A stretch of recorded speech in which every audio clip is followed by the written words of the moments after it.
Keystone presenting Vira, truly independent AI homes, 0% no other charges. போரூருக்கே இது புதுசு. at Kattupakkam Porur. சேப்பாக்கத்துல ஒட்டுமொத்த ரசிகர்களை திரட்டி உண்ணாவிரதம். இந்த ரெண்டு நிகழ்விலையும் அவர் பேசும்போது ஒரு வார்த்தையை திரும்ப திரும்ப சொல்றாரு. இதே சம்பவம் தொடர்ந்து நீடித்தால் உலக வரைபடத்தில் இலங்கை என்கின்ற ஒரு நாடு இல்லாமல் போயிரும் சொல்றாரு. திரைத்துறையில் இருந்து கொண்டு இதை பேசுவதற்கு ஒரு தனி தைரியம் வேணும். அந்த தைரியம் எங்க இருந்து வருதுன்னா, அவர் இயல்பாகவே இந்த மண் மீதும் மக்களின் மீதும் தமிழர்கள் மீதும் உணர்வு கொண்டவர். உணர்வு இருந்ததால் தான் இன்று அவர் பின்னாடி கோடிக்கணக்கான தோழர்கள் அணிதிரண்டு இருப்பதற்கு காரணம் என்னன்னா, வெறும் நடிகர் என்கின்ற காரணத்துக்காக இருக்க முடியாது. சினிமா துறையில் நடிகர், ஆனா உண்மையில் அவர் தான் தமிழ்நாட்டுக்கான ஒரு தலைவர் என்கின்ற ஒரு உணர்வை எனக்கு ஏற்படுத்தியது. எப்படி 77 வந்து ஒரு மக்களாட்சிக்கும் ஒரு குடும்ப ஆட்சிக்கும் எதிரான ஒரு இதுவோ, அதுபோல 26 என்பது வந்து மக்களாட்சி வேணும் அப்படின்னு நினைக்கிறவர்களுக்கு எல்லாத்திற்கும் ஒற்றை வாய்ப்பு வெற்றி தலைவர் தளபதி அவர்கள். தமிழக வெற்றி கழகத்தினுடைய தலைவர் அவர்கள் மாற்றுத்திறனாளின்ற ஒரு நபரை மாவட்ட செயலாளர் ஆக்கினதுக்கு அப்புறம் தான் தமிழக அரசு இதனுடைய முன்னிறுத்தமா கொண்டு வராங்க. தமிழ்நாடு முழுக்க இருக்கக்கூடிய இஸ்லாமிய கூட்டமைப்புகள் அத்தனை பேரும், அதுல ஒரு நானும் அந்த நிகழ்ச்சியினுடைய ஒருங்கிணைப்பாளர்ன்றதுல சொல்றேன், அத்தனை இயக்கங்களும் அத்தனை கட்சி தலைவர்களும் ஆதரவு கொடுக்கறாங்க. அப்பதான் தெரியுது திமுக கூட இருக்கக்கூடியது தலைவர்கள் மட்டும்தான், இருக்கக்கூடிய ஒட்டுமொத்த தொண்டர்களுடைய மனசையும் கொள்ளையடிச்சிட்டாரு தலைவர் தளபதி அவர்கள் சொல்லி. நேத்து வந்த கூத்தாடி எல்லாம் வந்து தமிழ்நாட்டை ஆள்வதற்கு என்ன தகுதி இருக்குன்னு திமுக கட்சியை சார்ந்தவர்கள் பேசுறாங்க. நான் கேக்குறேன், திரு உதயநிதி ஸ்டாலின் அவர்கள் யார்? அவருக்கு உங்களுக்கு என்னவா தெரியும்? ஸ்டாலின் அவர்களுடைய மகனா தெரிஞ்சிச்சா, இல்ல அவர் சினிமால நடித்த பிறகு உங்களுக்கு தெரியுமா? எனக்கெல்லாம் அவர் சினிமால நடிச்ச பிறகுதான் தெரியும். வெற்றி கழகத்தினுடைய தலைவர் திரு விஜய் அவர்களுக்கு பிறந்த நாள் வந்து, இந்த பிறந்த நாள் ரொம்ப சிறப்பான ஒரு பிறந்த நாளா வந்து பார்க்கப்படுகிறது. காரணம் என்ன அப்படின்னா, இதற்கு முன்பாக வரைக்கும் அவர் வந்து நடிகர், உச்ச நட்சத்திரம் அப்படிங்கிற ஒரு இடத்துல இருந்து இப்போ ஒரு கட்சியினுடைய தலைவர் அப்படிங்கிற இடத்துக்கு வந்து வந்திருக்கிறாரு. ஸோ அதனால இன்னைக்கு ரசிகர்கள் அப்படிங்கிற ஒரு எல்லையை தாண்டி தலைவர் தொண்டர் அப்படிங்கிற ஒரு இடத்துக்கு வந்து அவர் நகர்ந்திருக்கிறாரு. அதன் காரணமாகத்தான் இந்த நிகழ்ச்சி, இந்த ஊடகம் வந்து ஒருங்கிணைக்கிறாங்க அப்படிங்கிறத புரிந்து கொள்ள முடிகிறது. நீங்களும் ஆஃப்கோர்ஸ் புரிஞ்சிருப்பீங்க.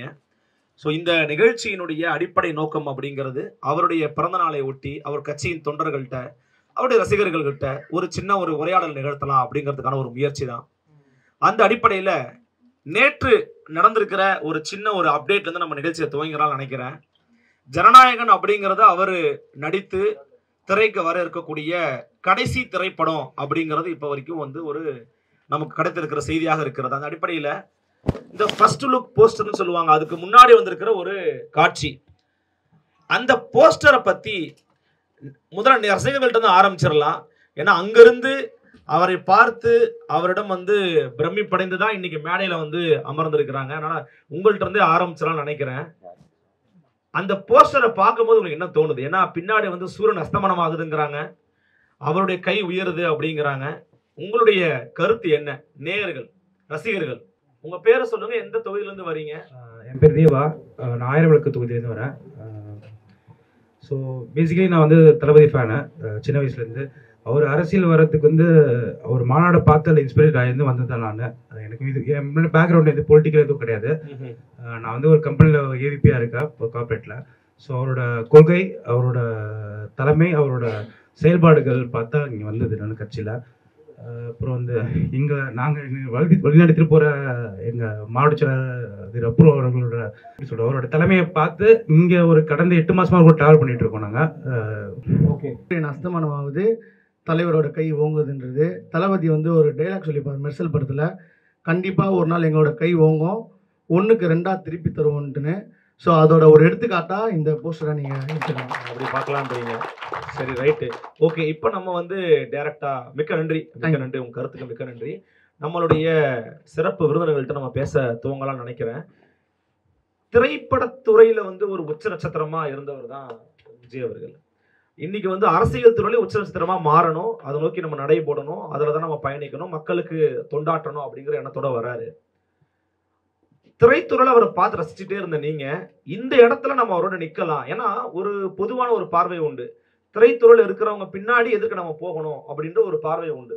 ஆனா இந்த விஷயத்துக்காக நம்ம போகலாம் அப்படின்னு உங்களுக்கு எப்படி தோணுச்சு திரு லோயல் அம்மணி? ஏன்னா நீங்க பல ஆண்டுகளா களத்துல பணியாற்றின ஒரு நபர், உங்களுக்கு இந்த தமிழ்நாடு அரசியலும் உங்களுக்கு வந்து தெரிஞ்சிருக்கும். எந்த இடத்துல எந்த கணத்துல முடிவு பண்ணீங்க அவரோட பயணிக்கலாம் அப்படின்னு? எல்லாருக்கும் வணக்கம். அதாவது நான் வந்து தளபதியினுடைய ஒரு ரசிகர் தான், சரிங்களா? ரொம்ப ஆண்டுகளா வந்து போராட்ட காலத்துல இருக்கிற, அது உங்களுக்கு தெரியும். அவர் வந்து வெறும் நடிகரா மட்டும் நான் அவரை பார்க்கல. அவர் திரைத்துறையில் நடிகராக இருந்து கொண்டு தமிழ்நாட்டில் நடக்கக்கூடிய பல்வேறு பிரச்சனைகளுக்கு அவர் குரல் கொடுத்திருக்கிறார். உதாரணத்துக்கு பாத்தீங்கன்னா 2008 ஈழத்தமிழர் போராட்டம் உச்சத்துல இருக்கு. மிகப்பெரிய அளவுல ஈழத்தமிழர்கள் வந்து கொத்து கொத்தாக இலங்கையில் படுகொலை செய்யப்படுறாங்க. அந்த 2008 எங்க தலைவர் தளபதி அவர்கள் தமிழ் சினிமாவில் மிகப்பெரிய ஒரு உச்சத்தில் தான் இருந்தார்.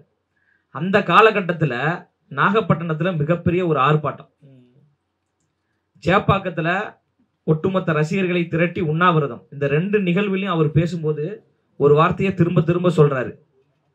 இதே சம்பவம் தொடர்ந்து நீடித்தால் உலக வரைபடத்தில் இலங்கை என்கின்ற ஒரு நாடு இல்லாமல் போயிரும் சொல்றாரு. திரைத்துறையில் இருந்து கொண்டு இதை பேசுவதற்கு ஒரு தனி தைரியம் வேணும். அந்த தைரியம் எங்க இருந்து வருதுன்னா, அவர் இயல்பாகவே இந்த மண் மீதும் மக்களின் மீதும் தமிழர்கள் மீதும் உணர்வு கொண்டவர். உணர்வு இருந்ததால் தான் இன்று அவர் பின்னாடி கோடிக்கணக்கான தோழர்கள் அணிதிரண்டு இருப்பதற்கு காரணம் என்னன்னா, வெறும் நடிகர் என்கின்ற காரணத்துக்காக இருக்க முடியாது. இப்ப எல்லாருமே அவருடைய வீட்டுல வந்து அவரை ஒரு அண்ணனாகவும் ஒரு சகோதரர்களாகவும் ஒரு சகோதரிகளாகவும் எல்லாருமே வந்து இவர் எங்களுடைய அண்ணன், எங்க வீட்டுல ஒரு ஒரு உடன் பிறந்தவர் ஒரு உணர்வு இருக்குல்ல, அந்த உணர்வு எல்லாருக்குமே வராதுங்க. எல்லா நடிகருக்கும் அந்த உணர்வு வந்துருமா? வராது. அப்ப அப்படிப்பட்ட ஒரு உணர்வை அவர் ஏற்படுத்தி இருக்கிறார்ல, அந்த ஏற்படுத்தின ஒரு நிகழ்வு தான் அந்த 2008 அவர் அந்த போராட்ட களத்துல நின்னது. 2011 மீனவர்களுக்காக களத்துல நின்னது. டெல்லியில சென்று அண்ணா ஹசாரேவோடு உண்ணாவிரதம் இருந்து ஊழல் இல்லாத ஒரு இந்தியாவை உருவாக்க வேண்டும் என்று துணிந்து நின்றது. இது போன்ற நிகழ்வுகளை பார்க்கின்ற பொழுது அவர் சினிமா துறையில் நடிகர், ஆனா உண்மையில் அவர் தான் தமிழ்நாட்டுக்கான ஒரு தலைவர் என்கின்ற ஒரு உணர்வை எனக்கு ஏற்படுத்தியது. எனக்கு மட்டும் ஏற்படுத்தல, தமிழ்நாட்டில் இருக்கிற பல லட்சக்கணக்கான இளைஞர்களுக்கு அது ஏற்படுத்தியதால் தான் நாங்க எல்லோரும் அவர் பின்னாடி அணிதிரண்டு நிற்கிறோம். அது இல்லாம வந்து சினிமா என்பது ஒரு தொழிலுங்க. கூத்தாடி என்பது ஒரு கூத்து, ஒரு கலை. அதை வந்து நம்ம விமர்சிக்க கெட்ட வார்த்தை கிடையாது. ஆனா நிறைய பேர் வந்து அதை அவர் வந்து ஒரு கூத்தாடி சினிமால இருந்து வரான்னு சொல்றாங்கல்ல. சொல்லக்கூடியவர்கள் தான் கூத்தாடியாக இருக்கிறாங்க, சொல்லக்கூடியவர்கள் தான் நடிகர்களாக இருக்கிறாங்க, சொல்லக்கூடியவர்கள் தான் மக்களை ஏமாத்தி கொண்டிருக்கிறாங்க. தமிழ்நாட்டினுடைய ஒரு 3 எழுத்து மந்திரம் யாருன்னு பாத்தீங்கன்னா அண்ணா அவர்கள். அண்ணா அவர்கள் எந்த துறையிலிருந்து வந்தாரு? அண்ணா வந்து நாடகத்துறை, நடிப்புத்துறை. எந்த துறை? சினிமா துறை தானே, கலைத்துறையிலிருந்து வராரு. ஐயா எம்ஜிஆர் அவர்கள் எந்த துறையிலிருந்து வந்தாங்க? அம்மையார் ஜெயலலிதா அவர்கள் எந்த துறையிலிருந்து வந்தாங்க? ஐயா ஸ்டாலின் அவர்கள் எந்த துறை? சொல்லுங்க, எந்த துறை? ஸ்டாலின் அவர்கள் என்னங்க சினிமா துறை சொல்ல முடியும்? சினிமால அவர் படம் நடிக்கலையா? 3 படம் நடிச்சிருக்காரு. அப்ப என்னங்க, ஒரு படம் தானே அது நடிச்சிருக்கிறாருங்க. கேமரா முன்னாடி நடிச்சிருக்கிறாரா இல்லையா? டான்ஸ் ஆடி இருக்கிறாரா இல்லையா? வசனம் பேசிருக்கிறாரா இல்லையா? அப்ப அது ஒரு கலைத்துறை தானே. உங்களுக்கு ஒரு கலையில போயிட்டு அதுல பெரிய ஆளா வரணும்னு நீங்க முயற்சி பண்ணி உள்ள போறீங்க, மக்கள் உங்களை தோற்கடிக்கிறாங்க. நீ சினிமாக்கு லாய்க்கப்பட்ட ஆள் கிடையாதுப்பா அப்படின்னு சொன்னதுனால அவங்க தோல்வி விட்டுறாங்க. இப்ப வெற்றி பெற்றிருந்தாங்க, தொடர்ந்து நடிச்சிருப்பாங்க தானே. அப்ப அவங்களும் சினிமாக்காரர்கள் தானே. இப்ப நேத்து வந்த கூத்தாடி எல்லாம் வந்து தமிழ்நாட்டை ஆள்வதற்கு என்ன தகுதி இருக்குன்னு திமுக கட்சியை சார்ந்தவர்கள் பேசுறாங்க. நான் கேக்குறேன், திரு உதயநிதி ஸ்டாலின் அவர்கள் யார்? அவருக்கு உங்களுக்கு என்னவா தெரியும்? ஸ்டாலின் அவர்களுடைய மகனா தெரிஞ்சிச்சா இல்ல அவர் சினிமால நடித்த பிறகு உங்களுக்கு தெரியுமா? எனக்கெல்லாம் அவர் சினிமால நடிச்ச பிறகுதான் தெரியும். ரெட் ஜெயண்ட் என்கின்ற ஒரு தயாரிப்பு நிறுவனத்தை உருவாக்கிய பிறகுதான் உதயநிதி ஸ்டாலின் என்கின்ற ஒரு நபர் எனக்கு தெரியும். அப்போ உதயநிதி ஸ்டாலின் அவர்களுக்கு தகுதி இருக்கின்ற பொழுது எங்க தலைவர் அவர்களுக்கு தகுதி கிடையாதா? எங்க தலைவர் 2008 தமிழ்நாட்டு மக்களுக்காக துணை நின்றவர். 2008 திரு உதயநிதி ஸ்டாலின் அவர்கள் எங்க இருந்தாரு சொல்ல முடியுமா? சொல்லுங்க. அபார்ட் ஃப்ரம் இந்த சினிமா துறையை தாண்டி அவருடைய செயல்பாடுகள் ஈர்த்ததன் காரணமா நீங்க வந்து ஆமாங்க, தங்கை அனிதாவினுடைய இறப்புக்கு வீட்டுக்கு போறாருங்க. அவங்க அப்பாவையும் சகோதரர்களையும் சந்தித்து உங்க வீட்டினுடைய ஒரு மூத்த மகனாக நான் இருப்பேன். அங்கேயே அவர் பேசினாரு, நீட் நுழைவுத் தேர்வு தமிழ்நாட்டிற்கு வரக்கூடாது, அதற்கு நான் என்று துணை நிற்பேன்னு அப்ப சொன்னவர் இப்ப வரைக்கும் நீட் வேண்டாம் என்று சொல்றாரா இல்லையா? நீட் என்பது சமூக நீதிக்கு எதிரானது, சமத்துவத்திற்கு எதிரானது. ஏழை எளிய பாமர மாணவர்கள் மருத்துவம் படிக்க கூடாது என்பதற்காக கொண்டு வரப்பட்ட ஒரு விசச்செடி தான் நீட். அதை வேண்டாம் என்று எங்க தலைவர் அவர்கள் மூர்க்கமாக எதிர்க்கிறார்ல. அப்ப அவர் நடிகரா இருந்தா எதிர்க்க முடியுமா? அவர் ஒரு தலைவராக இருக்கிறாருங்க. உண்மையான ஒரு அப்பா என்கின்ற ஒரு உணர்வோடு இருக்கிறார். பல போலி அப்பாக்களுக்கு மத்தியில் மாணவர்களை நேசிக்கக்கூடிய ஒரு உண்மையான அப்பாவாக எங்க தலைவர் தளபதி அவர்கள் இருக்கிறாங்க. ரொம்ப முக்கியமான கருத்துக்களை திரு வேளாமணி அவர்கள் பதிவு பண்ணியிருக்கிறாங்க. கட்சியினுடைய செய்தி தொடர்பாளர் வீர விக்னேஸ்வரன், நீங்க எதனால வந்து ஈர்க்கப்பட்டு திரைத்துறையில இருக்கிறாரு, ஆனாலும் நம்ம அவரோட பயணிக்கணும், இன்னைக்கு அவர் மக்களுக்காக வந்திருக்கிறாரு. எந்த ஒரு புள்ளியில நீங்க முடிவு பண்ணீங்க? லைலா மணி பல புள்ளிகளை சொல்றாரு, நீங்க எந்த புள்ளியில முடிவு பண்ணீங்க? அனைவருக்கும் வணக்கம். தமிழகம் எப்பவுமே வந்து ஒரு சமூக நீதி மண். இந்த சமூக நீதி மண்ணில் எப்பப்பெல்லாம் ஒரு குடும்பம் தமிழகத்தை பெரியாரின் கொள்கையை சொல்லி அண்ணாவின் முகத்தை காமித்து ஒரு குடும்பம் கொள்கையை சொல்லி கொள்ளையடிக்கிறதோ அப்பப்பெல்லாம் ஒரு மக்கள் தலைவர் வருவாங்க. அது 1971 76 அந்த காலகட்டத்தில் ஒரு குடும்பத்தின் சொத்தா திமுக ஆனதை எதிர்த்து தான் புரட்சி தலைவர் எம்ஜிஆர் அவர்கள் வந்து புரட்சி பயணம் போனார். 1972 76 வரையும் தமிழகத்துல லூக்கன் கார்னர் ஒவ்வொரு கிராமமா போய் புரட்சி பயணத்துல அவர் என்ன சொன்னார்? சமூக நீதி, தமிழ் மொழி, தமிழ் மக்களின் நலன், இதுதான் தமிழ் மக்கள் திமுக மேல வைத்த நம்பிக்கை. ஆனா அந்த நம்பிக்கைக்கு மாறா ஒரு குடும்பம் தமிழகத்தை சுரண்டி கொண்டிருக்கிறது, இதைத்தான் சொன்னார். அது போல 2026 என்பது அஜெண்டா என்னன்னா, தமிழகத்துக்கு ஒரு ஜனநாயக ஆட்சி வேணுமா, வெற்றி தலைவர் தளபதி அவர்களின் தலைமையிலான ஜனநாயக ஆட்சி வேணுமா, இல்ல ஒரு குடும்பத்தின் கொள்ளை கூட்டம் வந்து ஆட்சி அதிகாரத்துக்கு வரணுமா? இந்த அஜெண்டா இது வந்து காலத்தின் கட்டாயம். ஒரு மக்கள் தலைவரை தமிழக மக்கள் தெரிவு செய்வதற்கான ஒரு களம். இது வந்து ஹிஸ்டாரிக்கலா ஹிஸ்டரி ரிப்பீட் இட் செல்ஃப்னு சொல்லுவாங்க. அந்த மாதிரி எப்படி 77 வந்து ஒரு மக்களாட்சிக்கும் ஒரு குடும்ப ஆட்சிக்கும் எதிரான ஒரு இதுவோ, அதுபோல 26 என்பது வந்து மக்களாட்சி வேணும் அப்படின்னு நினைக்கிறவர்களுக்கு எல்லாத்திற்கும் ஒற்றை வாய்ப்பு வெற்றி தலைவர் தளபதி அவர்கள். அப்ப 26 நம்ம வந்து ஒரு ரோல் பிளே பண்ணணும் பொலிட்டிக்கல் பார்ட்டிஸ்ல அப்படிங்கறதுனால சேர்ந்துருக்கீங்களா?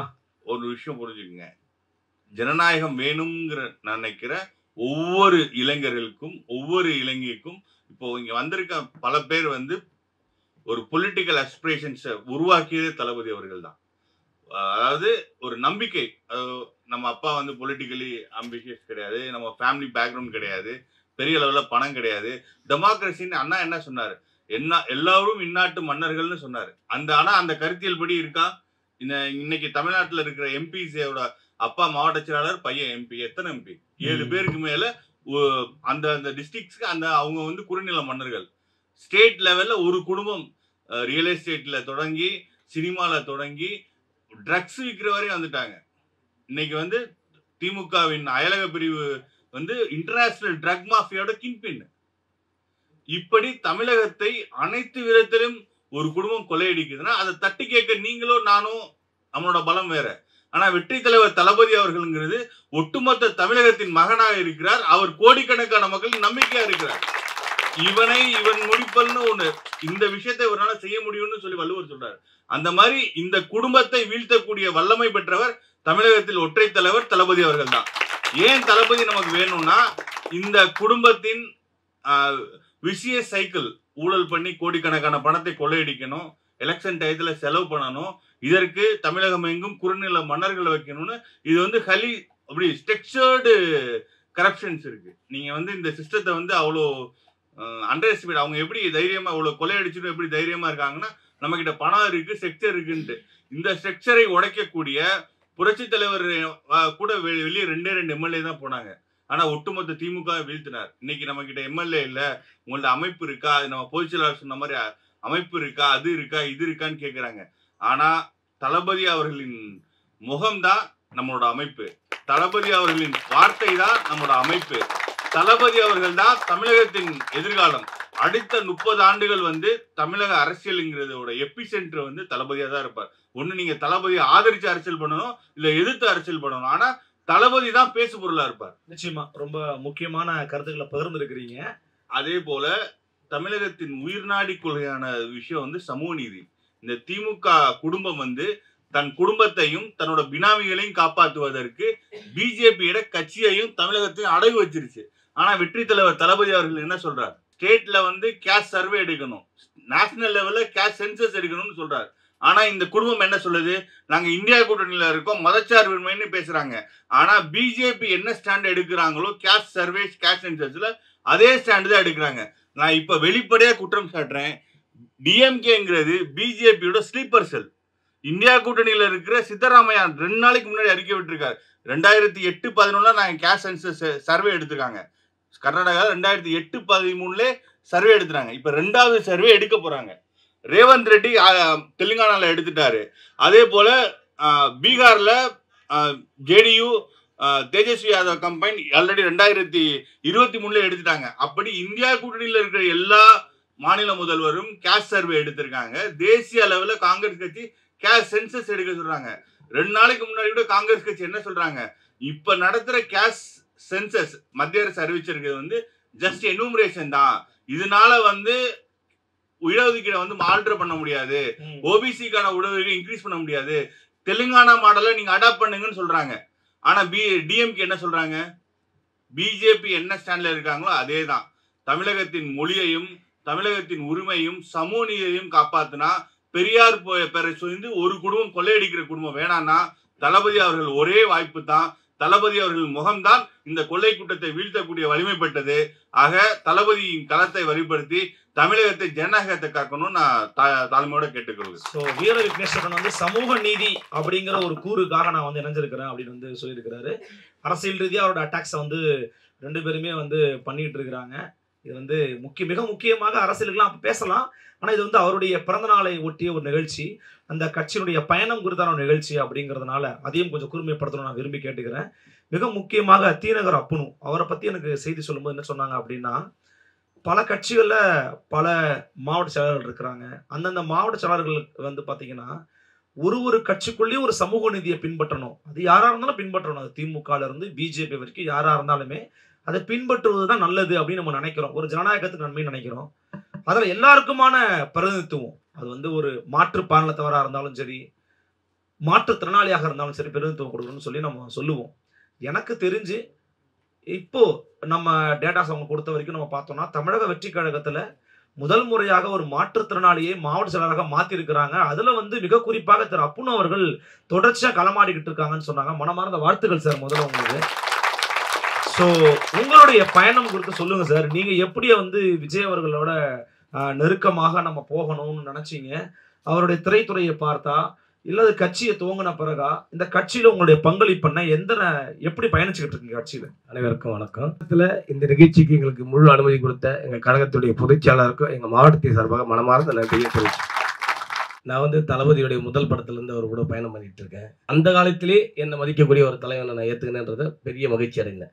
என்னன்னா, மற்றவங்கள மாரி ஊதோசனம் படுத்த மாட்டாரு. யார் எங்க எவ்வளோ பேர் இருக்கிறோமோ அந்த இடத்துல எங்க நிக்கிறோமோ கரெக்டா பேர் சொல்லி அங்க வந்திருக்காரு, கூப்பிடுங்க அவரை அப்படின்னு சொல்றாரு. அதனாலதான் அவருடைய அந்த ஈர்ப்பு தான் இன்னைக்கு என் தலைமை பின்னாடி என்னை போக வச்சுது. அவர் அரசியலுக்கு வருவாரு, இதை செய்வாரு அதை செய்வாருலாம் நினைக்கல. இன்னைக்கு நீங்க சொன்ன மாதிரி ஒரு மாற்றுத்திறனாளிக்கு மாவட்ட செயலர் பதவி கொடுத்துருக்காருன்ட்டு இந்த தமிழக அரசு இப்போ சமயத்தில் ஒரு அறிக்கை கொடுத்தது. என்ன கொடுத்தது, மாற்றுத்திறனாளிகள் அரசியலில் ஈடுபட்டு நிற்காமையே அவங்க மாமன்ற உறுப்பினர் ஆகலாம், உள்ளாட்சியில் நிற்கலான்ட்டு. நான் என்ன கேட்குறேன்னா, மாமன்ற உறுப்பினர் உள்ளாட்சி மாற்றுத்திறனாளின்றது ஒரு அமைப்பு உருவாக்கின காலம் பல ஆண்டுகள் இருக்குது. அவருடைய தந்தையார் மாண்புமிகு தமிழக முதல்வராக இருந்தார். அவர் அவருடைய அந்த அரசியல் சட்டத்தில் அவருடைய இதில் தான் அந்த அமைச்சரவையில் முதலமைச்சராக இருந்த அவர்கிட்ட தான் அந்த அமைச்சர் இது இருந்தது. அப்போல்லாம் ஏன் இந்த சட்டத்தை கொண்டு வரல?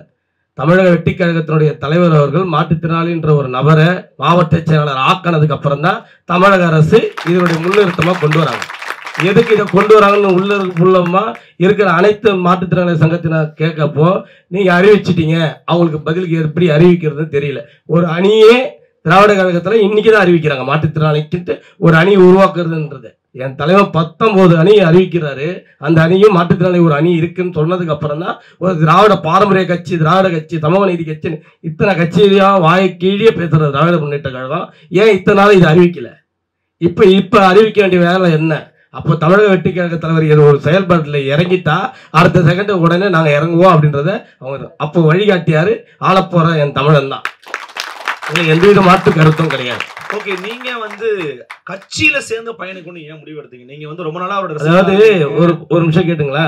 இப்போ நம்ம மணி சொன்னா போல நாகப்பட்டினத்துல செம்ம மழைனா மழை, அந்த மாதிரி மழை வெளுத்து வாங்குது. டிஜிபி டிஎஸ்பி சொல்றாரு, அப்போ நம்ம அந்த மாவட்ட தலைவர்கிட்ட சொல்றாரு, தளபதி வரவேணா சொல்லுங்க, மழை பெய்யுது, இங்க பயங்கர மாபெரும் கூட்டம் இருக்கு. அவர் கலந்துக்கிற எல்லா நிகழ்ச்சியிலும் தொடர்ந்து கலந்துருக்கிற வாய்ப்பு கிடைச்சதுனால இது சொல்றேன். வரவானா சொல்லுங்க இளைஞர் அந்த மீனவர் பிரச்சனைக்கு சொல்லிட்டு இருக்கப்போ எவ்வளவு மழையா இருந்தாலும் நாங்க வருவேன்னு சொல்றாரு. இதையும் மீறி அங்க வரணும்னு நினைக்கிறேன். மக்களுக்கோசம் உழைக்கணும்னு நினைக்கிற ஒரு தலைமை பின்னாடி போறது தப்பே கிடையாது நினைச்சுதான் இன்ன வரையும் நாங்க பின்னாடி பயணம் பண்ணிட்டு இருக்கோம். அந்த தருணம் தான் உங்களுக்கு நினைவு இருக்கு இன்னும் உங்களுக்கு? இல்ல, எல்லா தருணத்திலையும் என் தளபதியை நாங்க விட்டு கொடுக்க ஏற்பட்டு இங்க அனைத்து நடிகர் சங்கமும் உண்ணாவிரதம் இருக்காங்க இலங்கை தமிழர்களுக்கோசம். எல்லா நடிகரும் எத்தனை மணிக்கு வந்தாங்க பாருங்க. என் தலைவன் தான் முதல்ல வந்து உட்கார்ந்தாரு. இது ஒரு உச்சத்துல இருக்கிற நடிகர் முதல்ல வந்து உட்கார வேண்டிய வேலை கிடையாது. எல்லாரும் வந்துட்டாங்களா போன் பண்ணி கேட்டு தான் வருவாங்க. ஆனா என் தலைவன் அப்படி கிடையாது. பொதுமக்களுக்காக எந்த நிகழ்ச்சி நடந்தாலும் முதல்ல வந்து அமரக்கூடிய ஒரே தலைவன் தான் எங்கள் மக்கள் கேட்டு தலைவர். ரொம்ப நன்றி. ரொம்ப உணர்வு மிக்க சில விஷயங்கள் வந்து பகிர்ந்திருந்தாரு திரு அப்புனு அவர்கள். மனமார்ந்த வாழ்த்துக்கள். மிக குறிப்பா தமிழக வெற்றி கழகம் அப்படிங்கிற கட்சி தோன்றின பிறகு தமிழ்நாட்டு அரசியல் கட்சிகள் மத்தியில என்ன மாதிரியான விஷயங்கள் மாறி இருக்குன்னு நினைக்கிறீங்க? கிரவுண்ட் லெவல்ல எப்படிப்பட்ட எதிர்பார்ப்பு உருவாக்கி நினைக்கிறீங்க? திரு ஜல்லிக்கட்டு ஜலீல், உங்களுடைய கருத்துக்கள், எப்படிப்பட்ட எதிர்பார்ப்பு மக்கள் மன்றத்தில் உருவாக்கி நினைக்கிறீங்க நீங்க? எல்லாருக்கும் வணக்கம். அதாவது இன்னைக்கு இருக்கக்கூடிய அரசியலினுடைய கட்டமைப்பு பிரகாரம் நம்ம இத்தனை ஆண்டுகளா தலைவர் தளபதி அவர்கள் இன்னைக்கு களத்துக்கு வந்ததுக்கு பிறகுதான் நம்ம ஏமாந்துகிட்டு இருக்கோன்றதே இந்த சமூகத்துக்கு புரியுது. அது வரைக்கும் இந்த சமூகம் மூழ்கி தான் கிடக்குது. அதுக்கு முன்னாடி வரைக்கும் இவர்கள் வந்தா இவர்கள் தருவாங்க, இவர்கள் ஒரு மகளிர்களை கூப்பிடுவாங்க, ஒரு நலத்திட்ட உதவிகளை செய்வாங்க, அவங்க வருவாங்க, நாளைக்கு நாங்க வந்தா இதெல்லாம் உங்களுக்கு புதுசா செய்வோம் அப்படின்னு சொல்றது. இருக்கக்கூடியவர்களுக்கு பார்க்கும் போதெல்லாம் சாப்பாடு போடுறது, இது பண்றது, ஏதோ ஒரு விஷயங்களை அன்றைக்கு ஒரு கூட்டத்தை கூப்பிடணும் அப்படின்றதுக்காக ஒரு மாவட்ட செயலாளர் வருவார், ஒரு மிகப்பெரிய ஒரு பிரம்மாண்ட மீட்டிங் நடக்கும். அன்னைக்கு வந்து மக்களை வந்து பார்த்தீங்கன்னா உட்கார வச்சு எல்லா மகளிரையும் கூப்பிட்டு எல்லாருக்கும் புடவை கொடுக்குறேன்றது. அப்போ ஏழ்மையான ஒரு சூழல்ல இருக்கக்கூடிய கூட்டத்தை இப்படி கூப்பிட்டு தன்னுடைய அரசியல் கட்சியில ஒரு அங்கீகாரம் தேடப்படக்கூடிய இடத்துல இன்னைக்கு திரும்பி பார்க்கக்கூடிய இடத்துல எல்லாம் மக்கள் வெள்ளத்தை மிஞ்சி மக்கள் வெள்ளம் இன்னைக்கு கரை புரண்டு ஓடிக்கிட்டு இருக்குன்னா அதுக்கு ஒரே முகம் தலைவர் தளபதி மட்டும்தான்றது இங்க இருக்கு. நான் 25 ஆண்டுகளா இந்த சமூகத்துக்காக மிகப்பெரிய போராட்டங்களையும் முன்னெடுத்திருக்கிற சமூக ஆர்வலராகவும் இருந்திருக்கேன். 2017 ஒட்டுமொத்த இந்தியாவுமே திரும்பி பார்க்கக்கூடிய கூட்டம் மெரினா ஜல்லிக்கட்டு கூட்டத்தில் அதனுடைய ஒருங்கிணைப்பாளராக இருந்திருக்கேன். அதுலேருந்து நானும் தம்பி லயலாமணியும் நிறைய போராட்டங்களை சந்திச்சிருக்கோம், நிறைய வழக்குகளை வாங்கியிருக்கோம், எதற்காகவும் சமரசம் இல்லாமல் போராடி இருக்கோம். நாங்கள் வந்து ஒரு சமூக செயற்பாட்டாளர் கூட்டு இயக்கம்னு வச்சுருந்தோம். அதனுடைய ஒருங்கிணைப்பாளர் தம்பி துணை ஒருங்கிணைப்பாளர், இப்படி தான் எங்களுடைய பயணங்கள் போய்கிட்டு இருந்தது. அப்புறம் தான் தளபதிக்காக அவர் பேச ஆரம்பிச்சுக்கிட்டு இருந்தார், நானும் பேச ஆரம்பிக்கக்கூடிய காலகட்டம். அப்போ வந்து இங்கே வந்து சிஏஏன்னு ஒரு போராட்டம் நடந்தது, நல்லா எல்லாருக்கும் தெரியும் நான் நினைக்கிறேன். அது இஸ்லாமியர்களை குறித்து தான் முதல்ல வந்து ஒரு அடக்குமுறையில் கொண்டு வரணும், அவர்களுடைய முன்னாடி டேட்டாஸ் எல்லாம் கலெக்ட் பண்ணணும் அப்படின்றதுக்காக ஒரு சிஏஏ போராட்டம் ஒன்று நடந்தது. அதை எதிர்த்து இதை மாதிரியெல்லாம் எடுக்கக்கூடாது, நாங்கள் இந்த மண்ணினுடைய ஆதிக்குடிகள் தான் அப்படின்னு சொல்கிறது தான் எடுத்து கொண்டு போகக்கூடிய அந்த ஒரு கூட்டம். அது கிட்டத்தட்ட 34 நாட்கள் நடந்தது. 34 நாட்களும் அந்த கூட்டத்தில் எங்கூட லயலாமணி அந்த கூட்டத்தில் பங்கெடுத்தார். இந்த கூட்டங்கள் பங்கெடுத்துக்கிட்டு இருக்கக்கூடிய காலகட்டம் கொரோனா வந்தது. அந்த கூட்டங்கள் எல்லாமே வாபஸ் வாங்கப்பட்டது. ஆனால் பிறகு வந்து இப்போ கடந்த ஆண்டு வந்து அதுக்கான ஒரு அறிவிப்பு கொடுக்குறாங்க. அந்த அறிவிப்பில் வந்து சிஏஏ சட்டம் அமுல்படுத்தப்படுது அப்படின்னு சொல்லிட்டு, அப்போ வந்து தமிழ்நாட்டில் நாங்கள் இதெல்லாம் பார்த்துக்கிறோம் அப்படின்னு சொன்னவர் அந்த போராட்டம் நடக்கும்போது 27வது நாள் என்னை அழைக்கிறார் இப்போ இருக்கக்கூடிய முதல்வர் ஸ்டாலின் அவர்கள். அழைச்சி, தம்பி உங்களுடைய போராட்டங்கள் எல்லாம் பார்த்துக்கிட்டு இருக்கேன், உங்களுடைய பேட்டிகள் எல்லாம் பார்த்துக்கிட்டு இருக்கேன், நல்லா பண்ணிக்கிட்டு இருக்கேன். அப்போ நம்ம கேட்ட ஒரே கேள்வி தான், இந்த சமூகம், இந்த இஸ்லாமிய சமூகம் இஸ்லாமியர்களுடைய மிகப்பெரிய ஒரு பாதுகாவலனா திமுகவை தான் நம்பி இருந்தது. ஆனால் 27 நாட்கள் விடிய விடிய எல்லாரோடும் என் தம்பி தங்கைகள் எல்லாரோடும் உட்காந்து போராட்டம் நடத்திக்கிட்டு இருக்கோம், உங்களால் வந்து பார்க்க முடியலையானே அப்படின்னு கேட்டோம்.